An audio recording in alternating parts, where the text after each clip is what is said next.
இந்த வருஷம் வந்த படங்கள்ல இந்தியன் 2, வேட்டையன், கங்குவா இந்த படங்கள்லாம் பப்ளிக் ரிவ்யூங்கிற பேர்ல வந்து மிகப்பெரிய சேதாரத்தை ஏற்படுத்திருக்கு அந்த படத்தோட வசூல்ல. அப்படிங்கறனால அந்த பப்ளிக் ரிவ்யூ அப்படிங்கிற விஷயத்தையே வந்து தியேட்டருக்குள்ள அலோவ் பண்ணக்கூடாது அப்படிங்கிற மாதிரி ரிக்வெஸ்ட் எல்லாம் திரையரங்க உரிமையாளர் சங்கத்துக்கும் கொடுத்துருக்காங்க.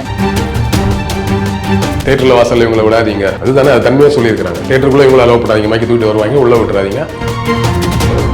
தேட்டரில் போய் பைட் எடுக்கிறீங்க, அவங்க என்ன பேசினாலும் அதை அப்படியே பப்ளிஷ் பண்ணிடுறீங்க, எடிட் எதுவுமே பண்ணாம, அப்படிங்கிறது ஒரு குற்றச்சாட்டா இருக்கு. இல்ல படம் எடுக்கிறானுங்க டைரக்டர்ன்ற பேர்ல சிவான்றவன் யாருங்க அந்த டைரக்டர்? அவன் அது கையில கடத்தா கொண்டுவேன். நம்ம அவங்க என்ன பேசுறாங்களோ அதை அப்படியே போட்டுறோம். பட் நம்ம சொல்லி கொடுத்து பேசலாம் இல்லையா? அவங்களுக்கு என்ன தோணுதோ அதை பேசுறாங்க.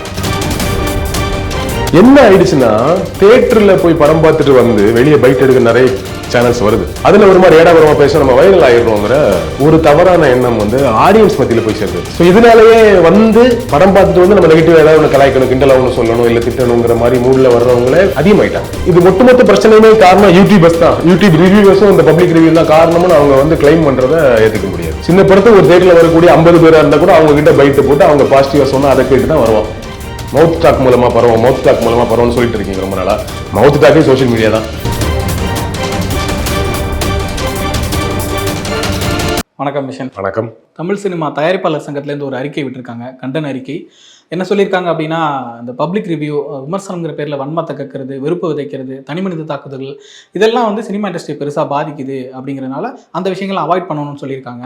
ரொம்ப குறிப்பிட்டு சொல்லியிருக்கிறது, இந்த வருஷம் வந்த படங்களில் இந்தியன் 2, வேட்டையன், கங்குவா இந்த படங்கள்லாம் பப்ளிக் ரிவ்யூங்கிற பேரில் வந்து மிகப்பெரிய சேதாரத்தை ஏற்படுத்தியிருக்கு அந்த படத்தோட வசூலில். அப்படிங்கிறனால அந்த பப்ளிக் ரிவ்யூ அப்படிங்கிற விஷயத்தையே வந்து தியேட்டருக்குள்ள அலோவ் பண்ணக்கூடாது அப்படிங்கிற மாதிரி ரிக்வெஸ்ட் எல்லாம் திரையரங்க உரிமையாளர் சங்கத்துக்கும் கொடுத்துருக்காங்க. இது எப்படி பார்க்குறீங்க? யூடியூப்ல ஆளுக்கு ஒரு யூடியூப் சேனலை வச்சுட்டு எங்களை அடிக்கிறாங்க அப்படிங்கிறது சினிமாக்காரங்களும் சொல்கிறாங்க, பொலிட்டீஷியன்ஸும் சொல்கிறாங்க, எல்லாருமே சொல்லக்கூடிய குற்றச்சாட்டு. ஆனால் ஒன்றா மைக்கை தூக்கிட்டு வந்துடுறீங்க, ஏதாவது ஒன்று பேச வச்சு காலி பண்ணுறீங்களா, அடிக்கிறீங்க, அடின்னு அடிக்கிறது அவங்களோட குற்றச்சாட்டு. ஓவரால் அதுதான் தொடர்ந்து பேசப்பட்டு வரக்கூடிய விஷயம். இப்போது யூடியூப் சேனல் இப்படி பேசுகிறதால பாதிக்கப்பட்டது தயாரிப்பாளர்கள், சினிமா தயாரிப்பாளர்கள் பாதிக்கப்படுறாங்க. திரையரங்க படத்தோட ரிவ்யூ மோசம் வச்சு தேட்டருக்கு ஆட்கள் போக மாட்டேங்கிறாங்க. ஸோ தேட்டர் பாதிக்கப்படுது. அதனால் அவங்களுக்குள்ள ஒரு பேச்சுவார்த்தையை நடத்துகிறாங்க, ஏதோ ஒரு அறிக்கையெல்லாம் விடுறாங்க. அட்லீஸ்ட் கேட்பார் கேள்வியாவது அவங்களுக்கு இருக்குது. நமக்கு யார் இருக்கா கேட்பார் கேள்வி? அதனால் நம்மளை எப்படி வேணால் போட்டு நம்ம அவங்களை அடிக்கிறது, நம்மளை அவங்க எப்படி வேணால் போட்டு அடிச்சிடலாம். அதுக்கு ஒரு உதாரணம் அது. தேட்டரில் வாசல்ல இவங்களை விடாதீங்க, அதுதானே அது தன்மையாக சொல்லியிருக்கிறாங்க. தேட்டருக்குள்ளே இவங்களை அலோவ் பண்ணாதீங்க, மைக்கு தூக்கிட்டு வருவாங்க, உள்ளே விட்டுறாதீங்க, தேட்டர் வளாகத்துலேயும் தேட்டரை சுற்றியும் பக்கத்து ஏரியாலையும் விட்டுறாதீங்க அப்படின்னு சொல்கிறாங்க. ஆமாம், அவங்க விடக்கூடாதுன்னு சொன்னால் நம்ம போக முடியாது தான், ஓகேவா?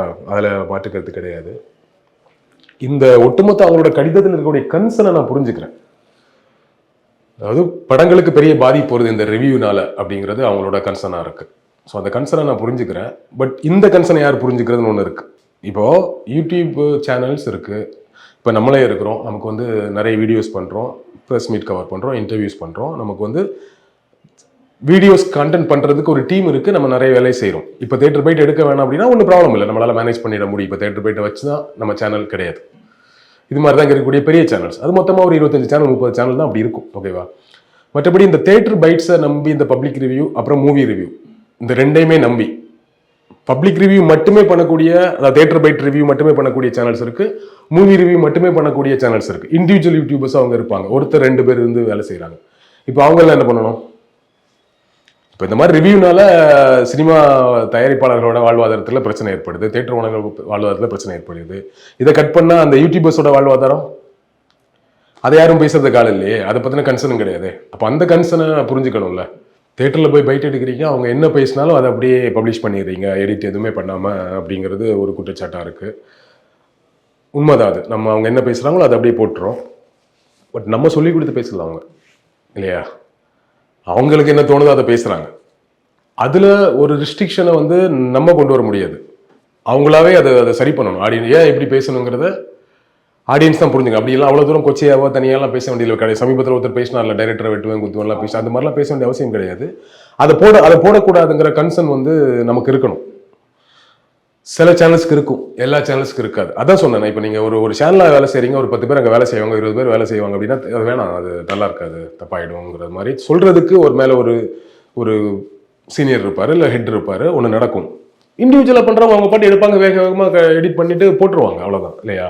ஸோ அந்த மாதிரி அது போகுது. இது வந்து ஒரு பர்டிகுலர் சைடில் உட்காந்து சரி பண்ண வேண்டிய விஷயம் கிடையாது. ஆடியன்ஸ் பேசுறான், ஆடியன்ஸ் பேசுறதை கவர் பண்றோம், போடுறோம். எங்கெங்கேயோ நடக்குது. ஏதோ ஒரு சேனல்ல யாராவது ஒருத்தங்க பேசுறது கூட வைரல் ஆகுது இல்லையா? அதை பெரிய சேனல்லாம் பேசி வைரல் ஆகுன்னு கிடையாது. அப்போ இது பர்டிகுலரா இது தியேட்டர்ல இவங்களை யாரையும் உள்ள விடாதீங்க அப்படின்னா இது வந்து ஸ்டாப் ஆக போகிற விஷயமானா ஸ்டாப் ஆகாது. இந்த கன்சர்ன் முதல்ல படம் பார்த்து வர ஆடியன்ஸுக்கு இருக்கணும், நமக்கும் இருக்கணும். இது போட வேணாமுங்கிற கன்சர்ன் நமக்கும் இருக்கணும். ஓகேவா? ஸோ இது ஒரு பலதரப்பட்ட சைடுகளில் வேலை செஞ்சு தான் பண்ண முடியும். இதுக்கெல்லாம் நேரடி சொல்யூஷன் வந்து அதை கட் பண்ணுறது இல்லை. அது தவறான முடிவாக நான் பார்க்குறேன். அப்படியெல்லாம் நீங்கள் கட் பண்ணக்கூடாது. அதான் சொன்னேன், ஆரம்பத்தில் சொன்னேன். இப்போ அவங்களுக்கு கேட்பார் கேள்வி இருக்கு. இப்போ நீங்கள் கட் பண்ணுங்கன்னா கட் பண்ணி தான் ஆகணும் போல இருக்கு. நம்ம போகக்கூடாது தான் போல. தேட்டர் ஒன்று உள்ள என்ன பண்ண முடியும்? நமக்கு தான் கேட்பார் கேள்வி இல்லைங்கிற மாதிரி நிற்கதி நிலைமையில நம்ம தான் இருக்கிறோம். அவங்களோட மோசமான நிலை நமக்கு தான் இருக்கு. இப்போ அந்த குற்றச்சாட்டில் எந்த அளவுக்கு உண்மை இருக்குன்னு நினைக்கிறீங்க? இந்த 3 பெரிய படங்களை குறிப்பிட்டு சொல்லியிருக்காங்க. பப்ளிக் ரிவ்யூஸ் மோசமாக வந்ததுனாலே வந்து இப்போ பாக்ஸ் ஆஃபீஸ் அஃபெக்ட் ஆயிருக்கு அப்படிங்கிறது ரொம்ப கார்னர் பண்ணி பிளான் பண்ணி பண்ணப்பட்ட விஷயமா? அந்த குற்றச்சாட்டில் உண்மை இருக்கா? பப்ளிக் ரிவ்யூல பிளான் பண்ணி விஷயமா நான் நம்பல. பப்ளிக் ரிவ்யூல நம்ம என்ன ஆட்களை அனுப்பி பிளான் பண்ணி பேச சொல்றோம்னா அது பெரிதாக நடப்பதற்கு வாய்ப்பு இல்லை. ஓகேவா? என்ன ஆயிடுச்சுன்னா, தியேட்டர்ல போய் படம் பார்த்துட்டு வந்து வெளியே பைட் எடுக்க நிறைய சேனல்ஸ் வருது. அதுல ஒரு மாதிரி ஏடாபுரமா பேச நம்ம வைரல் ஆயிடுறோங்கிற ஒரு தவறான எண்ணம் வந்து ஆடியன்ஸ் மத்தியில போய் சேர்ந்துருச்சு. ஸோ இதனாலேயே வந்து படம் பார்த்துட்டு வந்து நம்ம நெகட்டிவ் ஏதாவது ஒன்று கலாய்க்கணும், கிண்டலா ஒன்று சொல்லணும், இல்லை திட்டணுங்கிற மாதிரி மூடில் வர்றவங்களே அதிகமாயிட்டாங்க. ஒவ்வொரு வாரமும் போய் படம் பார்த்துட்டு அப்படி வந்து நின்று பைட்டுக்கு எல்லாம் வெயிட் பண்ணி எல்லா குரூப்புக்கும் வந்து பைட் கொடுத்துட்டு போறதுக்கே நிறைய பேர் இருக்காங்கல்ல. ஸோ அது ஒரு அப்படி ஒன்று நடக்குது. அதுவும் நம்ம பிரச்சனை இல்லை, அதுவும் ஆடியன்ஸோட பிரச்சனை தான் இல்லையா? அவங்க வந்து அப்படி பேச ஏதோ ஒருத்தர் எங்கேயோ ஒருத்தர் பேசி முதலையா ஒருத்தர் வைரலா இருப்பார்ல, அந்த வைரலுக்கு பிறகு இது ஒரு பழக்கமா மாறிடுச்சு. ஸோ அது அப்படி நடக்கிறது தான். அதுல பெருசா பிளான் பண்ணி பண்ற விஷயம் கிடையாது. இன்னொன்னு கன்சர்ன் இருக்கு. இப்போ ஃபார் எக்ஸாம்பிள் இப்போ கங்குவா எடுத்துக்கலாமே. கங்குவா படம் சூர்யாவோட படம் அப்படிங்கிறதுனால பலதரப்பட்ட பொலிட்டிக்கல் அவருக்கு ஒரு எதிர்ப்பு இருக்கு. ஓகேவா? ஏற்கனவே படம் வந்த ஜெய்பீம் போன்ற படங்களால பர்டிகுலர் கம்யூனிட்டி சைட்ல இருந்து ஒரு எதிர்ப்பு இருக்கு. இப்போ ஜோதி அவர்கள் மேடையில பேசின விஷயத்தினால பொலிட்டிக்கலா ஒரு குரூப் கிட்ட ஒரு எதிர்ப்பு இருக்கு. ஓவராலா சூர்யா மேல பொலிட்டிக்கலா ஒரு எதிர்கோஷ்டி ஒண்ணு இருக்கு. இப்போ அந்த மாதிரி ஒரு 10 பேர் வேணே போய் படம் பார்த்துட்டு பேசுங்கன்னு சொன்னா வாய்ப்பு இருக்கு, அதற்கான வாய்ப்புகள் இருக்கு. இப்போ அதையும் நம்ம எப்படி தடுக்கிறது? அதையும் நம்ம தடுக்க முடியுமானா நமக்கு வாய்ப்பு இல்லை. நம்ம கிட்ட இந்த ஒரு கன்சர்ன் வேணும். ரொம்ப கொச்சியா ஒரு மாதிரி பேசுறானா இதை போட வேணாம் அப்படிங்கிற கன்சர்ன் நமக்கு இருக்கணும். அந்த கன்சர்ன் ஒரே நாள் படம் முடிச்சுட்டு வந்தா 200 சேனல் 150 சேனல் வெளியே நிற்கிறாங்க. இதுல எத்தனை பேர்கிட்ட போயிட்டு நீங்க இந்த கன்சர்ன் சொல்ல முடியும்? இந்த 150 பேர் 200 பேருக்கு இந்த கன்சர்ன் இருக்குமானா இருக்காது. மேஜர் சேனல்ஸ்க்கு மேபி வந்து இதுல வேணாமே அப்படிங்கிற கன்சர்ன் இருக்குமா இருக்கும். எல்லாருக்கும் அது இருக்காது. ஸோ சோசியல் மீடியா யுகத்துல நீங்க இதை கண்ட்ரோல் பண்ண முடியாதுங்கிறதான் விஷயமா நான் பாக்குறேன். இன்னொன்னு இந்தியன் 2 படத்தை பார்த்துட்டு வந்து பாசிட்டிவா பேச என்ன இருக்கு நீங்க சொல்லுங்க? இந்தியன் 2 படம் இந்த ஆடியன்ஸ் வந்து நெகட்டிவ் ரிவ்யூ கொடுத்ததுனாலயோ இல்ல ரிவ்யூவர்ஸ் வந்து நெகட்டிவ் ரிவ்யூ கொடுத்தனால தான் ஓடலையா? அது எந்த வகையில் ஓடுவதற்கான படம் இல்ல. படமும் என்கேஜிங்கா இல்ல, சீன் பை சீனும் என்கேஜிங்கா இல்ல. அது முழுக்க கலாய்க்கப்பட வேண்டிய படம் தான், தவிர்க்கப்பட வேண்டிய ஒரு படம். அவங்க ஏதோ ஒரு காரணத்துக்காக பினான்சியல் ரீசனுக்காக 2 பார்ட்டை பிரிச்சு அவங்க ரிலீஸ் பண்றாங்க அப்படிங்கிறதுக்காக நாங்க அதை பார்த்துட்டு இருக்க முடியுமான ஒன்று இருக்குல்ல. ஸோ அது வந்து இந்த ரிவ்யூனால மட்டுமே பாதிக்கப்பட்ட படம் கிடையாது. வேட்டையன் வரும். வேட்டையன் வந்து ரொம்ப நல்ல படம். பட் அதுல கொஞ்சம் கமர்ஷியலா சில எலிமெண்ட்ஸ்க்காக சில விஷயங்கள் பண்ணியிருந்தாங்க. அதனால அந்த படத்தோட எசன்ஸ் கொஞ்சம் பாதிக்கப்பட்டு கொஞ்சம் நெகட்டிவ் ரிவ்யூ வந்துச்சு. அந்த நெகட்டிவ் ரிவ்யூ மினிமம் தான், மேக்ஸிமம் வந்து பாசிட்டிவ் ரிவ்யூ தான். 50-50 கூட மிக்ஸ்ட் ரிவ்யூன்னு கூட சொல்ல முடியாது. கம்மியான negative review, major of the review வந்து பாசிட்டிவ் ரிவ்யூ தான் இருந்தது. சில படங்களுக்கு அது நிகழ்ந்துடும். பட் என்னவோ அதுக்கும் ஒரு காரணம் இருக்கு. அந்த படம் நம்ம ஞானவேல் அவர்கள் ஜெய்பீம் படம் எடுத்தவர், இந்த பொலிட்டிக்கல் ரீசன்ஸ் இருக்கு. ஸோ இப்படி பல காரணங்கள் இருக்கு. இப்போ என்னன்னா ஆடியன்ஸ்க்கு நான் என்ன சொல்ல விரும்புவேன்னா, ஒரு நீங்க படத்தை பார்க்கணும்னு டிசைட் பண்ணிட்டீங்கன்னா போய் பார்த்துருங்க. ஒரு ரிவ்யூவர் பேசுறதை வச்சோ இல்ல படம் பார்த்து வெளியே வந்தவங்க பேசுறதை வச்சோ நீங்க வந்து படத்துக்கு போக வேணாம் டிசைட் பண்ணாதீங்க. நீங்க ஒரு படத்தை பாக்குறீங்க, இந்த படம் பார்க்கணும் முன்னாடியே நம்ம டிசைட் பண்ணிடுவோம். எல்லா படத்தையும் பாக்குறது இல்லை. டிசைட் பண்ற படத்தை யார் என்ன ரிவ்யூ சொன்னா என்ன போய் பாத்துருங்க அப்படிங்கிறது தான்.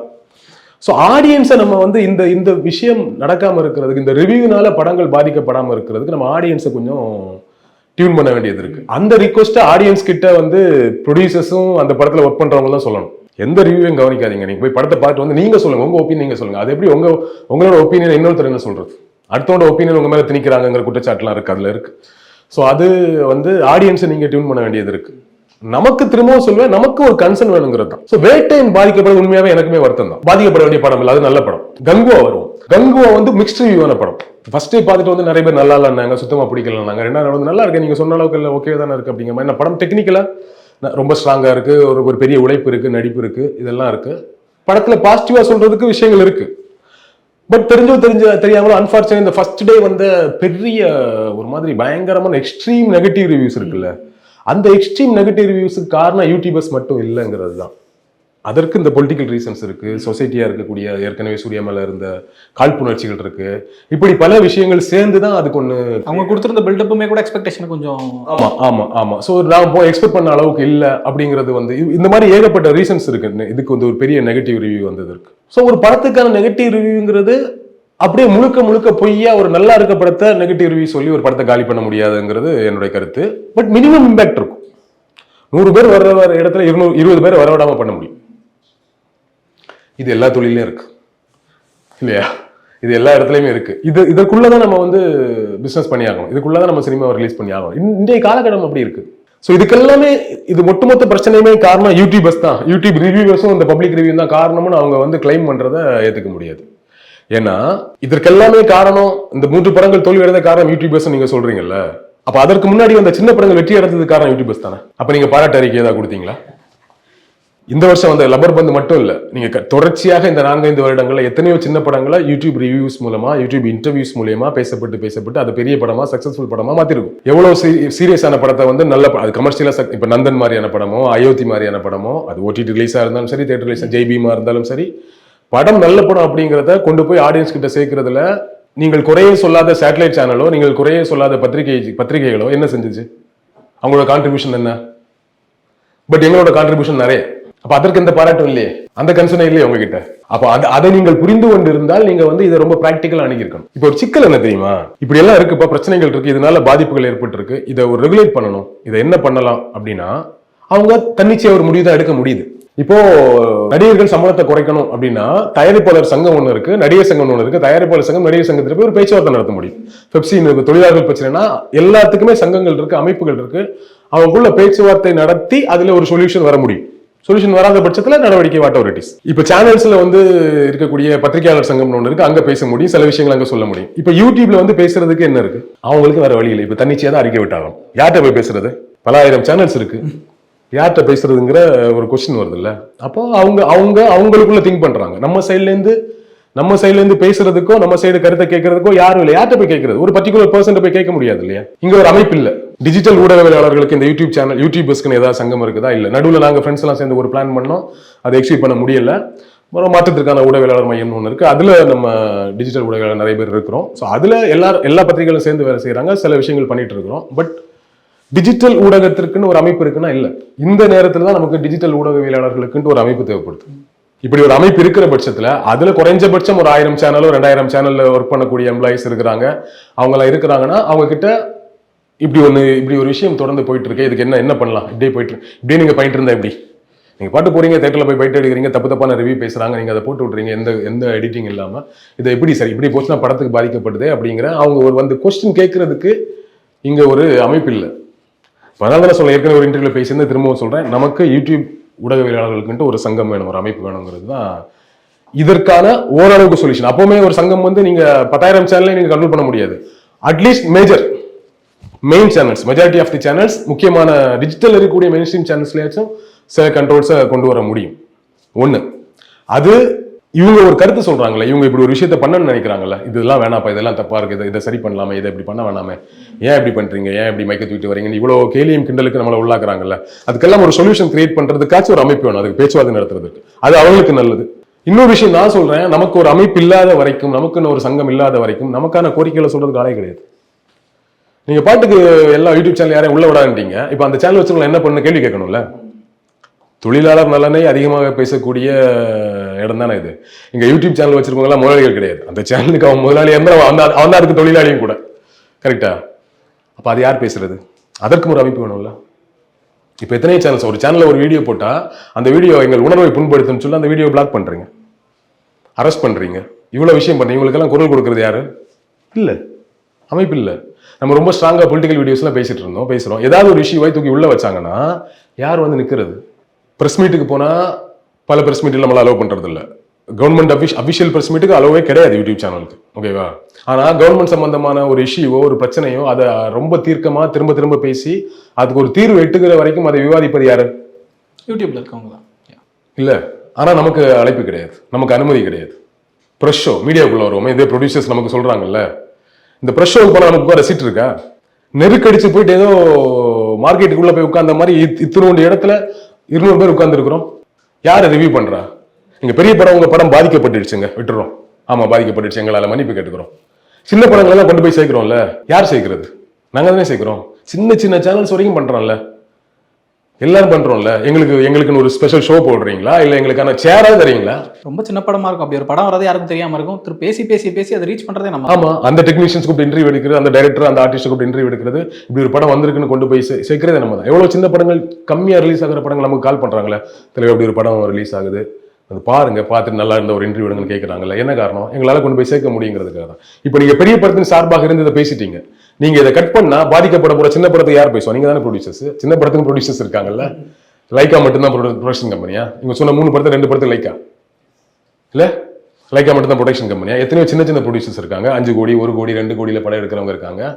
அப்ப அவங்களுக்கெல்லாம் இந்த மாதிரி யூடியூப்ல வரக்கூடிய ரிவ்யூஸும் இந்த பப்ளிக் ரிவ்யூஸ் வரக்கூடிய பாசிட்டிவான விஷயங்கள் தான் அந்த படத்தை கொண்டு போய் சேர்க்கும். நீங்க இதை கட் பண்ணிட்டீங்கன்னா அது நடக்காது. அவங்க தரப்புல இருந்து யோசிக்கலையா? ப்ரொடியூசர் கவுன்சிலா நீங்க சின்ன படம் தயாரிப்பு யோசிக்கணுமே. இதை கட் பண்ணிட்டீங்க, கட் பண்ணா தியேட்டருக்கே வரமாட்டான். எதுக்கு? இப்ப நீங்க சொன்னீங்கல்ல, படத்துக்கு கொடுத்த ஓவர் ஹைப். ஏன் ஓவர் ஹைப் கொடுக்குறாங்கன்னா, தியேட்டர்ல வர வைக்கிறது பெரிய கஷ்டமா இருக்கு. பெரிய பெரிய நடிகர்களுக்கு இவ்வளவு ஹைப் கொடுத்து இவ்வளவு ப்ரொமோட் பண்ணி தான் ஆடியன்ஸை வர வைக்க வேண்டியது இருக்கு. அப்ப சின்ன படத்துக்கு யார் வருவா? சின்ன படத்துக்கு ஒரு தியேட்டர்ல வரக்கூடிய 50 பேரா இருந்தா கூட அவங்க கிட்ட பைட்டு போட்டு அவங்க பாசிட்டிவா சொன்னா அதை கேட்டு தான் வருவான். மவுத் டாக் மூலமா பரவும் சொல்லிட்டு இருக்கீங்க ரொம்ப நாளா. மவுத் டாக்கே சோஷியல் மீடியா தான். முன்னாடி மாதிரி படம் பார்த்து ஊர்ல போய் உட்காந்துட்டு 10 பேர் டிஸ்கஸ் பண்ணி நல்லா இருக்குன்னு போற கதையெல்லாம் இப்ப இல்ல. மவுத் டாக்குங்கிறது என்னது? சோஷியல் மீடியால என்ன மவுத் டாக்? சோஷியல் மீடியாவோட மவுத் என்னவா இருக்குங்கிறது தான் மவுத் டாக். அப்போ சின்ன படம் இதனால பாதிக்கப்படுது இல்ல, அந்த ஆங்கில யோசிக்க இல்லையா? இப்படி ஒரு விஷயத்தை கட் பண்ணுங்கன்னு சொல்லும் போது அதெல்லாம் யோசிக்கணும்ல. அதையும் ப்ரொடியூசர் யோசிக்கணும். நான் சொன்ன மாதிரி இந்த மாதிரி ஒரு அமைப்பு இருந்தா இந்த மாதிரி விஷயங்களை டிஸ்கஸ் பண்றதுக்கு இது 2 தரப்புலையும் நன்மை விளைவிக்கும். இப்படி ஒரு அமைப்பு இருக்கும்போது அதை கண்டிப்பா முன்னெடுக்க தான் போறோம். நம்ம எல்லாருமே சேர்ந்து அதை முன்னெடுக்கணும். யாருனாலும் எல்லாரையும் பார்த்து பேச தான் போறேன். ஸோ நிறைய விஷயங்கள் பண்ணி அப்படி ஒரு அமைப்பு உருவாவதற்கான வேலையை ஸ்ட்ராங்காக பண்ணிடணும். இல்லைன்னா கேட்பார், கேள்வி இல்லைங்க, ஆளுக்கு இப்படி தான் அறிக்கை விடுவாங்க, நாளைக்கு சொல்லுவாங்க ரிவ்யூவே போடக்கூடாதுன்னு சொல்லுவாங்க. அப்போ என்ன பண்ணல, போடாமல் இருக்கலாமா? ரைட்டா? கவர்மெண்டா இப்போ ரிவ்யூ போடக்கூடாதுன்னு அரசுக்கு போய் அழுத்தம் கொடுத்து அரசு யூடியூப் ரிவ்யூஸ் போடக்கூடாது, போட்டால் கைது செய்யப்படுவீர்கள் அறிக்கை விட்டாங்கன்னா போட முடியாதுல்ல. பண்ண முடியாது, எதுவுமே கிடையாது. எது என்ன வேணா பண்ணிடலாம்ல. அதிகாரத்தில் இருக்கிறவர்கள், அதில் இன்ஃப்ளூன்ஸாக இருக்கிறவங்க என்ன வேணா பண்ணிடலாம்ல. அப்போ நாளைக்கு அப்படி ஒரு ஸ்டாண்ட் கொண்டு வருவீங்களா? என்ன வேணா கொண்டு வரலாமே. பப்ளிக் வெயிட் கூடாது, ரிவ்யூ கூடாது, இவ்வளோ விஷயத்தை அடுத்தடுத்து என்ன கொண்டு வருவீங்க? பொலிட்டிக்கலா வரக்கூடிய பிரச்சனோட சினிமா சேர்ந்து வரக்கூடிய பிரச்சனை பெரிய பிரச்சனை இருக்கும் போல இருக்கு. ஸோ அதுக்கு தான் சொல்றேன். ஸோ அப்படியெல்லாம் வருவதற்கு முன்னாடி நமக்கு ஒரு அமைப்பு தேவை. அது நமக்கு மட்டும் இல்லை, அவர்களுக்குமே நன்மை தான். அட்லீஸ்ட் இப்ப கிட்ட நமக்கு இங்க ஒரு 10,000 சேனல் வேலை இருக்கு அப்படின்னா, ஒரு 3000 சேனல் 4000 சேனல் நம்ம கிட்ட உறுப்பினர் அந்த அமைப்புல இருந்தாங்கன்னா நம்ம சில விஷயத்த சொல்ல முடியும், இந்த விஷயத்த பண்ணாதீங்க. அப்போ அட்லீஸ்ட் ஒரு 50 to 60% ஆச்சும் இந்த மாதிரியான ரொம்ப கொச்சையா பேசக்கூடிய வீடியோக்குள்ள போடுறதோ ரொம்ப தப்பா ரிவ்யூ பண்றதுல அதுல ஒரு கண்ட்ரோல் பண்ண முடியும். 100% கண்ட்ரோல் பண்ண முடியாது. ஒரு குறைஞ்சபட்சமாச்சும் நம்ம அதில் ஒரு ரெகுலேட் பண்ண முடியும், சில விஷயத்தை பண்ண முடியும். அதற்கெல்லாம் ஒரு அமைப்பு தேவை அப்படிங்கிறது தான் என்னோட கருத்து. இப்போ பப்ளிக் டாக் பற்றி பேசணும். ரிவ்யூஸ் பற்றி பேசும்போது ஒரு விஷயம் சொல்லியிருக்காங்க. இந்த சினிமா துறையால் வாழ்ந்து வரும் ஊடகவியலாளர்கள் இனிமேலாவது தங்களை திருத்தி கொண்டு சரியான முறையில் விமர்சனங்கள் செய்வார்கள் என்று எதிர்பார்க்கிறோம் அப்படின்னு சொல்லியிருக்காங்க. ரொம்ப அஃபென்சிவாக இருக்கிற மாதிரி தான் இருக்குது. எப்படி பார்க்குறீங்க? இல்லை, அவங்களுக்கெல்லாம் ஒரு என்ன இருக்குது, நம்மளாம் சினிமா வச்சு தான் வாழ்கிறோம் அப்படிங்கிற மாதிரி என்ன இருக்குது. உண்மைதான், சினிமா வச்சு தான் வாழ்கிறோம். நீங்கள் யாரை வச்சு வாழ்கிறீங்க? மக்களை வச்சு தானே வாழ்கிறீங்க. சினிமா வச்சு வாழ்றோம்னா சினிமாவை பற்றி பேசி சினிமாக்காரங்க பார்த்து சேனல் ஓடல, பப்ளிக் பார்த்து தான் ஓடுது. அது மாதிரி உங்கள் படமும் பப்ளிக் பார்த்து தான் ஓடுது. ஸோ எல்லாரும் இங்கே இருக்க பப்ளிக்கை வச்சு தான் வாழ்கிறோம், சினிமாக்காரங்களை வச்சு வாழல. நீங்கள் சினிமா கண்டென்ட் தரலனாலும் ஏதாவது ஒரு கண்டென்ட் பேசுவோம். எங்கள் ஒரு யூடியூப்ல தான் கிரிஞ்சு பேசினாலே வைரல் ஆக முடியும். இங்கே பேசுறதுக்கு 1000 கண்டென்ட் இருக்குங்க.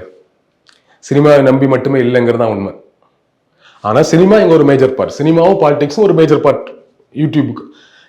இது என்ன, இதை மட்டும் சினிமாவை மட்டும் வச்சு வாழ்றோம், சினிமாவை நம்பி வாழ்ந்து வர்றோம் அப்படின்னா நாங்க ரிவ்யூவர்ஸும் யூடியூப் சேனல் மட்டும்தான் சினிமாவை நம்பி வாழ்றோமா? எங்க சேட்டலைட் சேனல் எதை வச்சு வாழுது? பத்திரிகையாளர் எதை வச்சு வாழுது? போய் சொல்லுங்களேன், எந்த சேட்டலைட் சேனல் நீங்க வரக்கூடாது, ரிவ்யூ போடக்கூடாது, ஏன் அவங்களுக்கு சொல்ல முடியல? ஏன் பத்திரிகைகளுக்கு விமர்சனம் எழுதாங்கன்னு சொல்ல முடியல? ஏன் பத்திரிகை எல்லாம் ரொம்ப பாசிட்டிவா ரிவ்யூ பண்றாங்களா? சேனல் எல்லாம் பாசிட்டிவா தான் ரிவ்யூ பண்றாங்களா? கிடையாது இல்ல. நல்ல வார்த்தைகள் போடுவாங்க. இங்க நேரடியா பப்ளிக் பேசுறான், அதனால கொஞ்சம் வார்த்தைகள் ஒரு மாண்பு குறைவாக இருக்கலாம். அதை நம்ம சரியா நியாயப்படுத்தல. எல்லாருமே உள்ள வரக்கூடிய இடத்துல அப்படிதான் இருக்கும். 100 பேர் ரொம்ப தன்மை, அதாவது இந்த படத்தில் அப்படின்னு ஆரம்பிக்க மாட்டான்ல. சோ அந்த பிரச்சனை இருக்கத்தான், எக்ஸப்ஷனலா அது இருக்கத்தான் செய்யும். இப்போ அந்த படத்துல ஒருத்தர் திட்டினார்ல, படம் முடிச்சு 1000 பேர் வெளியே 1000 பேர் திட்டினானா? ஒருத்தர் தான் திட்டினார், கரெக்டா? சோ அது எக்ஸப்ஷனல், அதை ஒண்ணும் பண்ண முடியாது. சோ இப்போ சினிமாவை நம்பி தான் வாழ்ந்து வரீங்கன்னா எல்லாரும் அப்படிதான். இங்க இருக்கக்கூடிய பெரிய சேனல்ஸும் அதுதான், பத்திரிகைகளும் அதுதான். அவங்கள போய் சொல்லுங்களேன். ஒரு சினிமாவை நம்பி வாழ்ந்து வரும் இந்த மெயின் ஸ்ட்ரீம் சேனல்கள் அப்படின்னு போட முடியுமா? அவங்க கிட்ட என்ன ரியாக்ஷன் வரும்? அப்ப அதான் சொன்னேன், இங்க கேட்பார் கேள்வி நீங்க என்ன வேணா சொல்லலாம். சினிமா நம்பி வாழ்ந்து வரீங்கன்னா நீங்க பப்ளிக்கை நம்பி வாழ்ந்து, நாங்களும் பப்ளிக்கை நம்பி தான் வாழ்ந்து வர்றோம். நீங்க படத்தை ரிலீஸ் பண்றீங்க, எத்தனை பிரஸ் பீப்புளை போய் பாக்குறோம்? நம்ம கொஞ்சம் பேர் தான் போய் பாக்குறோம், கரெக்டா? மற்றபடி எத்தனை சேனல் வச்சிருக்கவங்க எல்லாம் தேட்டர்ல தான் பாக்குறான். தேட்டர்ல பார்த்தா ஆயிரக்கணக்கான சேனல் இருக்கு, ரிவ்யூ பண்றான். அவன் சினிமா நீங்க ரிலீஸ் பண்றீங்க, சினிமா பாக்குறான், அதை வச்சு வீடியோ போடுறான். அப்ப உங்களை நம்பி எல்லாம் வாழல, அதை வச்சு வீடியோ போட்டா பப்ளிக் பார்ப்பான். பேஸ் உங்களோட தான் இருக்கலாம், கண்டென்ட் தான். சினிமா கண்டென்ட் இல்லைன்னா சினிமா கண்டென்ட்ல வேற என்ன கண்டென்ட் இருக்கோ அந்த கண்டென்ட்டை பேசுவான், சமைப்பான், vlog பண்ணுவான். பிழைப்பதற்கு 1000 வழி இருக்கு. யூடியூப் சேனல்ல பிழைப்பதற்கு சினிமா மட்டுமே இல்லை, எல்லாத்துக்கும் மேல எங்களுக்கு பாலிடிக்ஸ் இருக்கு. பொலிட்டீஷியன்ஸ் இதை சொல்ல மாட்டாங்க. அரசியலை நம்பி வாழ்ந்து வரும் யூடியூப் பொலிட்டீஷியன் சொல்லுவானா, நம்ம ஒரு பொலிட்டீஷியன்ஸ் மேல 1000 குற்றச்சாட்டு வச்சு அங்கிருந்து இந்த மாதிரி ஒரு அறிக்கை வருமா? அங்கிருந்து அறிக்கை வந்தா இது பெரிய இஷ்யூ, அது எப்படி சொல்லுவீங்க நீங்க அப்படின்ட்டு? நீங்க யாரை நம்பி ஆட்சியில் இருக்கீங்க? யார் உங்களை ஆட்சியில் அமர்த்தினாங்க? உங்களை ஆட்சியில் அமர்த்தியதில் இந்த யூடியூப்காரர்களும் பங்கு இருக்கேன்னு பேசுவோம்ல. ஆனா நீங்க சினிமாக்காரங்க யூடியூபர்ஸ் என்ன வேணா பேசிக்கலாம், கேட்பார் கேள்வி இல்லாத நாதியத்தவங்கள் ஆகிட்டோம். உண்மை அதுதான், உண்மை அதுதான். அதனால நீங்க என்ன வேணா சொல்லுங்க, அதுக்கு தான் சொல்றேன், நீங்க என்ன வேணா பேசிக்கலாம். ஏன்னா யாரும் கேட்க முடியாது. தனியா ஒரு ஆள் இப்ப நான் பேசுறதுனால பிரயோஜனம் இல்லை. ஒரு அமைப்பா இருந்தா இது ஒரு இஷ்யூ. அது எப்படி சொல்லுவீங்க நீங்க சினிமா நம்பி வாழ்ந்துருன்னு? கேட்க முடியல. நான் ரொம்ப அதுக்கு கண்டனம் தான் தெரியும். அப்படிலாம் வார்த்தை பயன்படுத்தக்கூடாது. சினிமா நம்பி வாழ்ந்து வர ரிவ்யூவர்ஸ் ஆப்வியஸ்லி தப்பா ரிவ்யூ பண்றாங்க. சில பேர் தனிப்பட்ட வன்மத்துல போட்டு அடிக்கிறாங்க. சில பேர் அது ஒரு ஸ்டைலாவே வச்சிருக்காங்க. நெகட்டிவ் என்ன படம் வந்தால் நெகட்டிவ் ரிவ்யூ பண்ணுங்க ஒரு ஸ்டைலா வச்சிருக்காங்க. பல்வேறு வகையான ரிவ்யூவர்ஸ் இருக்காங்க. ஓகேவா? நான் அடிக்கடி சொல்லுவேன், நாங்களாம் ரிவ்யூ பண்ணா கூட இந்த ரிவ்யூவை பார்க்காதீங்க, படத்தை பார்த்து வந்து பாருங்க அப்படிதான் சொல்லுவேன். நீங்க இதை எப்படி தவிர்ப்பீங்க? இப்போ ஆண்ட விடனோட ரிவ்யூ நாயகன் படத்துல எழுதின ரிவ்யூ நடுவில் ஷேர் ஆச்சு அதிகமா. அதுல இளையராஜோட மியூசிக்கை ரொம்ப குறைத்து மதிப்பிட்டு ஒன்று போட்டிருந்தாங்க. அப்ப அந்த காலகட்டத்தில் பத்திரிகை எல்லாம் ரொம்ப நியாயமா விமர்சனம் பண்ணாங்கன்னு சொல்லிட முடியுமா? அப்ப அது என்ன வன்மத்தில் பண்ணது? அப்ப ஏதோ ஒரு வன்மம் இருந்திருக்கு ராஜா சார் மேல, கரெக்டா? அப்ப எல்லா காலகட்டத்திலும் எல்லா தரப்பிலும் இங்க ஒரு வன்மம் இருந்துட்டு தான் இருக்கும். அந்த வன்மம் கொண்டவர்களை எப்படி தவிர்ப்பீங்க? பட் நான் என்ன அதுல ஒரு கன்செப்ட் கிளியரா இருக்கு, ஒன்னு எழுதியிருக்காங்க, அதுக்கு ரொம்ப கரெக்டா இருந்தது. ஒரு படத்தை ரிவ்யூ பண்ணும்போது பாசிட்டிவ் நெகட்டிவ் பேசிட்டு உங்களோட ஒப்பீனியன் சொல்லுங்க. நீங்க ஃபுல்லா போய் அடிக்க வேண்டிய அவசியம் என்ன அப்படின்னு இருக்கு. ஸோ அதை நான் ஒத்துக்கிறேன். அதை ரிவ்யூவர்ஸ் கவனிக்கணும். அவ்வளவு தூரம் நம்ம ரிவ்யூ பண்றோம், போட்டு அடின்னு அடிக்கிறது இல்லை. ஃபர்ஸ்ட் நான் என்னோட ரிவ்யூல ஃபர்ஸ்ட் பாசிட்டிவா சொல்லுவேன், அப்புறம் நெகட்டிவா சொல்லுவேன், அதுக்கப்புறமா ஒரு மார்க் சொல்லுவோம். அந்த மாதிரி தான் போயிட்டு இருக்குல்ல. அந்த கன்சர்னுக்கு வரணும். பட் எல்லாருக்கும் அது ஸ்டைல் இல்லையே. இப்போ எல்லாரும் இப்போ எப்படி நான் கண்ட்ரோல் பண்றது? இப்போ நீங்க சொல்லிட்டா உடனே எல்லாருமே அப்படி சொல்லிட்டாங்க, அரெஸ்ட் பண்ணிடுவாங்க போல இருக்கு அப்படின்னு சொல்லிட்டு அப்படி இப்போ ரொம்ப மென்மையாக விமர்சனம் பண்ணுவாங்க நினைக்கிறீங்களா? அப்படிலாம் அரெஸ்ட் பண்ணாது எவ்வளோ பெரிய இஷ்யூ, அதெல்லாம் பண்ணிட முடியுமா? ஸோ அதெல்லாம் நடக்காது. அப்போ இந்த மாதிரி வார்த்தைகள் சொல்லும்போது உங்களை நம்பி தான் வாழ்ந்துருவோமா, இன்னும் அவங்க ட்ரிகர் பண்ணும். அவங்க ஒரு மாதிரி ட்ரிகராக இந்த அறிக்கையெல்லாம் விட்டுருக்காங்க. எனக்கு இதுல பெரிய படங்களுக்கு ஏற்பட்ட மேஜராக ஏற்பட்ட ஒரு லாஸ், ஃபினான்ஷியல் லாஸை நான் புரிஞ்சுக்கிறேன். அதோட வெளிப்பாடு தான் இது. அதை நான் முழுசையாக ஒத்துக்கிறேன். அதனால நான் திரும்ப சொல்றேன், பப்ளிக் ரிவ்யூ பண்றவங்க ரொம்ப கண்ணியமான வார்த்தைகள் பயன்படுத்தணும். தனியாக ரிவ்யூ பண்ணக்கூடிய நம்மள மாதிரி யூடியூபர்ஸும் உண்மை என்னவோ அதை ஒழுங்கா பேசணும். தனிமனித தாக்குதல் எதுவும் இல்லாம, ஆமா, தனிமனித தாக்குதல் இல்லாம, வன்மம் இல்லாம அதை பண்ணக்கூடாது அப்படிங்கிறது என்னோட கருத்து. ஸோ இந்த மாதிரி ஏகப்பட்ட விஷயங்கள் இருக்கு. இப்படி எல்லாம் நீங்க தடை போடக்கூடாது. நான் திரும்பவும் சொல்றேன், இந்த மாதிரி நீங்க தியேட்டர் ஓனர்ஸ் தடை போடுறதுனால எவ்வளவு நாள் தடை போடுவாங்க? இப்போ அடுத்து இது சின்ன ப்ரொடியூசர்ஸ் இந்த சைட்ல, இப்போ அதே ப்ரொடியூசர் சங்கத்தில் இருக்கக்கூடிய சிறிய தயாரிப்பாளர்கள் நீங்க தியேட்டர்ல பைட் எடுக்கணும்னு சொல்லிட்டீங்க. அப்ப எங்க படத்தை யார் ரிவ்யூ பண்றது? ஒட்டுமொத்தமாக ரிவ்யூ பண்றதை தவிர்த்துன்னு வச்சுக்கோ. நாங்க மோசமா ரிவ்யூ பண்ண என்ன பண்ணுவீங்க? மேஜரா அங்க இருக்கக்கூடிய ஒரு 10 ரிவ்யூவர்ஸோ 20 ரிவ்யூவர்ஸோ ரிவ்யூ பண்ண வேணாம், இவங்களை நம்பி தானே நம்ம வாழ்ந்து வரோம், இவங்க இல்லைனா நம்மளால வாழ முடியும், பிச்சை ஒன்று எடுக்க போறது இல்லை அப்படின்னு அவங்க முடிவு பண்ணி ரிவ்யூ பண்ணலாம். என்ன பண்ணுவீங்க? எப்படி உங்க படத்தை கொண்டு போய் சேர்ப்பாங்க? யார் சேர்க்கிறது? உங்களை பாசிட்டிவா உங்க படத்தை இந்த ரிவ்யூவர்ஸும் இந்த பப்ளிக்ஸ் தானே கொண்டு போய் சேர்க்குது, பப்ளிக் தானே கொண்டு போய் சேர்க்குது. படம் சரியில்லையும் போது நெகட்டிவா கொண்டு போய் சேரும். அதுல வன்பத்தோட சில கூடுதல் அடிக்கிறது இருக்கு. எல்லாமே சேர்ந்து தானே சமூகம். நிச்சயமா இந்த பிரச்சனை குறித்து ஒரு டீட்டெயில்டான உரையாடலாக இருந்துச்சுன்னு நினைக்கிறேன். நேரத்துக்கு நன்றி.